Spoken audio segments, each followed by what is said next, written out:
നമസ്കാരം. എൻ്റെ പേര് ഡോക്ടർ ഗ്ലാക്സൺ അലക്സ്. ഞാൻ SUT ഹോസ്പിറ്റലിലെ കൺസൾട്ടൻറ്റ് റൂമറ്റോളജിസ്റ്റായി സേവനമനുഷ്ഠിക്കുന്നു. ഇന്ന് മെയ് 10 ലോക ലൂപ്പസ് ദിനമാണ്. അപ്പോൾ എന്താണ് ഈ അസുഖം എന്ന് പരിശോധിക്കാം. നമ്മൾ പലർക്കും ഇത് അത്ര സുപരിചിതമായ അസുഖമല്ല. ലൂപ്പസ് എന്ന അസുഖം സിസ്റ്റമിക് ലൂപ്പസ് എരിത്തമറ്റോസിസ് എന്ന് പറഞ്ഞ അസുഖത്തിൻ്റെ ചുരുക്കപ്പേരാണ്. ഈ അസുഖാവസ്ഥ ഒരു ഓട്ടോ ഇമ്മ്യൂൺ ഡിസീസാണ്. ഓട്ടോ ഇമ്മ്യൂൺ ഡിസീസ് എന്ന് പറഞ്ഞാൽ നമ്മുടെ രോഗപ്രതിരോധ സംവിധാനം നമുക്കെതിരെ തന്നെ തിരിയുന്ന അസുഖങ്ങളെയാണ് ഓട്ടോ ഇമ്മ്യൂൺ ഡിസീസ് എന്ന് പറയുന്നത്. അപ്പം ഈ വിഭാഗത്തിൽപ്പെടുന്ന ഒരു അസുഖമാണ് ഈ സിസ്റ്റമിക് ലൂപ്പസ് എരിത്തമറ്റോസിസ്.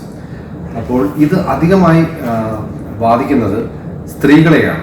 സ്ത്രീകളെയെന്ന് മാത്രമല്ല, വളരെ ചെറിയ പ്രായത്തിലുള്ള സ്ത്രീകളെയാണ്. ഒരു 20 വയസ്സ് കഴിഞ്ഞ് അവരുടെ ഒരു പുഷ്പിതകാലം എന്നൊക്കെ പറയുന്ന ഒരു സമയത്ത് അവരെ കടന്നാക്രമിക്കുന്ന ഒരു അത്ര നിസാരമല്ലാത്ത അസുഖമാണ് സിസ്റ്റമിക് ലൂപ്പസ് എരിത്തമറ്റോസിസ് അഥവാ ലൂപ്പസ്.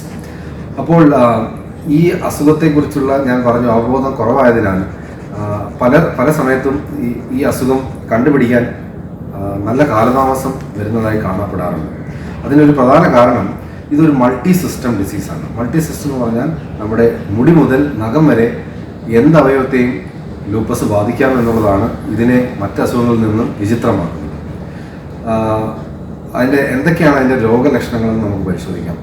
അപ്പോൾ ഞാൻ പറഞ്ഞതുപോലെ ചിലപ്പോൾ ഇത് മിക്കപ്പോഴും ആർത്രൈറ്റിസ് ആയിട്ട് പ്രസൻറ്റ് ചെയ്യാം. അതായത് സന്ധികൾക്കുണ്ടാകുന്ന നീർക്കെട്ടും വേദനയുമായിട്ട് വിട്ടുമാറാത്ത ക്ഷീണമായിട്ടായിരിക്കും ചിലർക്ക് ഇത് അനുഭവപ്പെടുന്നത്.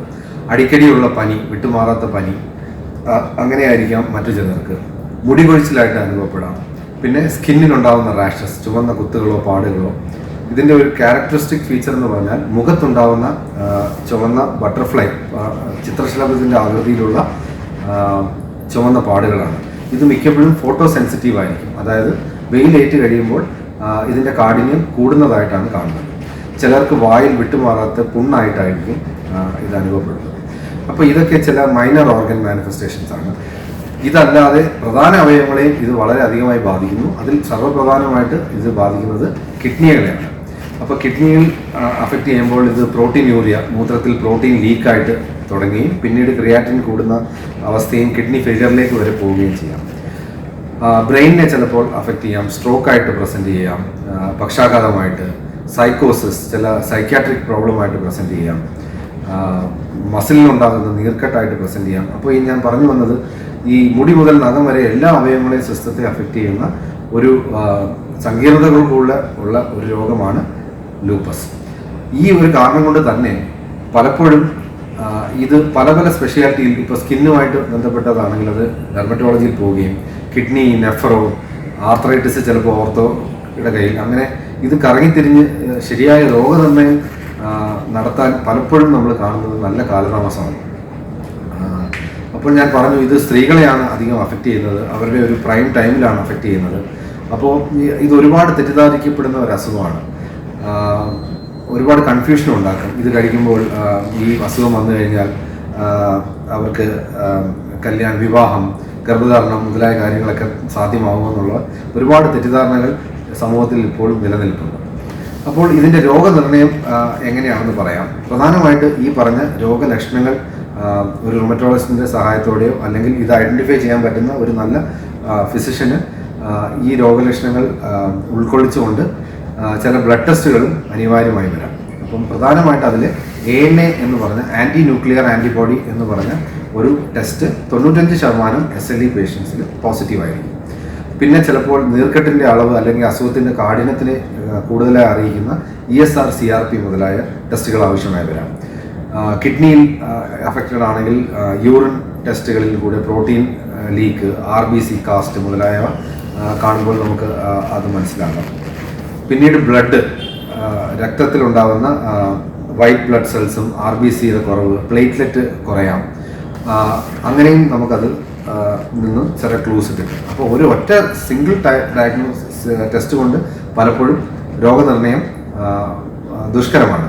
അപ്പോൾ ഈ ക്ലിനിക്കൽ ഫീച്ചേഴ്സും ചില ബ്ലഡ് ടെസ്റ്റുകളുടെ സഹായത്തോടെയും കൂടെ നമുക്ക് ശരിയായ രോഗനിർണയം വളരെ വേഗത്തിൽ കണ്ടുപിടിക്കാൻ പറ്റാവുന്നതാണ്. ഇപ്പോൾ ചില സമയത്ത് നമുക്ക് കിഡ്നി ബയോപ്സി ആവശ്യമായി വന്നേക്കാം രോഗനിർണയത്തിൽ. പിന്നെ ഇത് ഒരു കാലത്ത് ഇതിൻ്റെ ലൈഫ് എക്സ്പെക്റ്റൻസി വളരെ കുറവായിരുന്നു. ഈ അസുഖം കണ്ടുപിടിച്ചു കഴിഞ്ഞാൽ അധികകാലം ഒരു 20-25 കൊല്ലം മുന്നേ ഒരു 5-6 കൊല്ലം കഴിയുമ്പോഴത്തേക്ക് രോഗി പലപ്പോഴും നമുക്ക് നഷ്ടപ്പെടുന്നതായിരുന്നു കണ്ടുകൊണ്ടിരുന്നത്. പക്ഷേ അന്ന് പ്രധാനമായി നമ്മൾ ആശ്രയിച്ചിരുന്നത് സ്റ്റിറോയിഡുകളെയും ഹൈഡ്രോക്സി ക്ലോറോക്വിൻ മുതലായ 1-2 ചെറിയ മരുന്നുകളെയാണ്. എന്നാൽ ഇപ്പോൾ ഈ ഓട്ടോ ഇമ്മ്യൂൺ ശാഖയിലുണ്ടായ ഒരു കുതിച്ചുചാട്ടവും ഡെവലപ്മെൻറ്റ്സും ഒരുപാട് മരുന്നുകളുടെ കണ്ടുപിടുത്തവും ഒക്കെ കാരണം ഇപ്പോൾ ഈ രോഗാവസ്ഥയെ നിയന്ത്രണത്തിലാക്കുന്നത് അത്ര ആയാസകരമായ ജോലിയല്ല. അതായത് ഈ സ്റ്റിറോയിഡുകൾ പോലുള്ള സൈഡ് എഫക്ട്സ് ഉള്ള ഡ്രഗ്സുകൾക്ക് പകരം ഇപ്പോൾ ഒരുപാട് ഇമ്മ്യൂണോ മോഡുലേറ്ററി തെറാപ്പീസ് അവൈലബിൾ ആണ്. അതിൽ പ്രധാനമായി അസാത്തിയോപ്രിൻ, മൈക്കോഫെനലേറ്റ്, മൊഫെറ്റിൽ, ടാക്രോലിമസ് മുതലായവ വളരെ സാധാരണമായി ഉപയോഗിക്കുന്ന ഇമ്മ്യൂണോ മോഡുലേറ്ററി തെറാപ്പിയാണ്. ഇത് സ്റ്റിറോയിഡുകളല്ല. പലരും തെറ്റിദ്ധരിക്കുന്ന പോലെ ഇത് സ്റ്റിറോയിഡുകൾ മരുന്നുകളല്ല. സ്റ്റിറോയിഡ് നമുക്ക് പലപ്പോഴും ആവശ്യമായി വന്നേക്കാം. ഒരു അക്യൂട്ട് കാര്യത്തിൽ കൺട്രോൾ നേടാൻ വേണ്ടി കുറച്ച് സമയത്തേക്ക് ഉപയോഗിച്ചതിന് ശേഷം ഈ ഇമ്മ്യൂണോ മോഡുലേറ്ററി മരുന്നുകളാണ് മിക്കപ്പോഴും തുടരേണ്ടതായി വരുന്നത്. പിന്നെ പുതിയതായി വന്ന ബയോളജിക്കൽ തെറാപ്പി റിത്തുക്സിമാബ്, ബെനിമുമാബ് മുതലായവ ഏറ്റവും ലേറ്റസ്റ്റ് ആയിട്ട് വന്നിട്ടുള്ള മരുന്നുകളാണ്.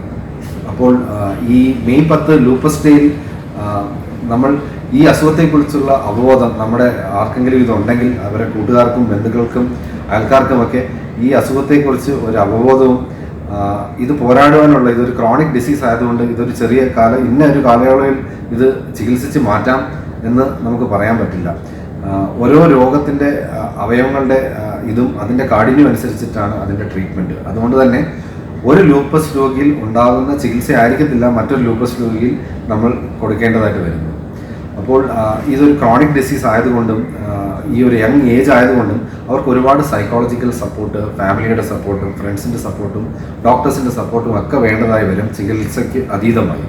അപ്പോൾ ഈ മെയ് 10 നമുക്ക് ഇതിനെക്കുറിച്ചുള്ള അവയർനെസ്സും ഈ ലൂപ്പസ് രോഗികളുടെ കൂടെ അവർക്കൊരു സപ്പോർട്ടായി നമ്മൾ mentally, socially and financially also ഒരു ബേർഡൻ തന്നെയാണ്. അപ്പോൾ അവർക്കുള്ള എല്ലാ ഐക്യദാർഢ്യവും സപ്പോർട്ടും നമുക്ക് ഈ ലൂപ്പസ് ദിനത്തിൽ ലൂപ്പസ് രോഗത്താൽ കഷ്ടത അനുഭവിക്കുന്ന രോഗികൾക്ക് നൽകിക്കൊണ്ട് ഈ ദിനം ആചരിക്കാം. എല്ലാവർക്കും നമസ്കാരം. നേരിന്റെ വാർത്തകൾ നിങ്ങളുടെ വിരൽത്തുമ്പിൽ എത്താനായി സാക് ന്യൂസ് ചാനൽ സബ്സ്ക്രൈബ് ചെയ്തും ഷെയർ ചെയ്തും ഒരു ശരിയായ മാധ്യമ നിലപാടിന് നിൽക്കാൻ ഞങ്ങൾ നിങ്ങളെ ക്ഷണിക്കുന്നു.